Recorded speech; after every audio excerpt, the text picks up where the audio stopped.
In writing today, we're going to keep working on your narrative piece. We're going to work on story structure today. When writing stories, good writers clearly describe characters, the setting, and the plot. Now, a plot should have a really good beginning that makes the audience wonder what is going to happen. The middle should include only the important events that tell how the characters solve the problem. And time-ordered transition words such as after, that night, soon, those make the sequence of events really clear. In the end of the story, it should show how the problem works out. So from Sarah Plain and Tall, okay, we're going to see which one is stronger. Okay, here's an event. Anna and Caleb sing with Sarah. Here's an event with a problem. Anna and Caleb sing with Sarah, but Sarah looks sad. Anna fears that Sarah will return to Maine. Which one of those is stronger? Right, the second event, because the details make the reader wonder how Anna is going to get Sarah to stay. On the screen, we have the pre-writing planning of your fictional narrative paragraph. Your prompt is to imagine a story character that's in trouble. We're going to write a paragraph that tells what happens to the character, use events in a sequence that makes sense. So imagine a story character who's in trouble and write a paragraph that tells what happens to the character. Now, I want to think of a character and setting that will interest readers. What happens during the beginning, middle, and end of the story? I might write about a boy who is taking care of his best friend's dog, and at the beginning of the story, he loses the dog. Here is what my pre-writing might look like. So my setting is that Melvin lives on a farm. The story takes place there and at his friend's house. Melvin, his older brother, and Will's dog Sparky are the characters. And here's the plot. My beginning, he goes to check on Sparky. The gates open. Oh boy, Sparky's gone.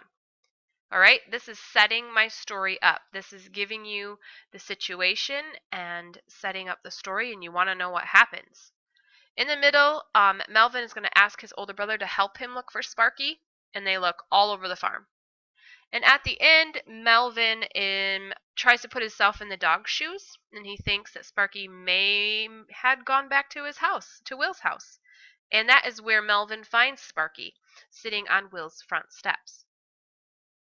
So you're going to use an organizer like this. You're going to have to make your own copy on a lined piece of paper, or just write setting and then list those things, character, list those, and then plot. Split it into beginning, middle, and end because that will help you when you begin to draft. So go ahead, complete your own story map using this prompt, and pause the video here so you can do that, and join me for drafting when you're finished.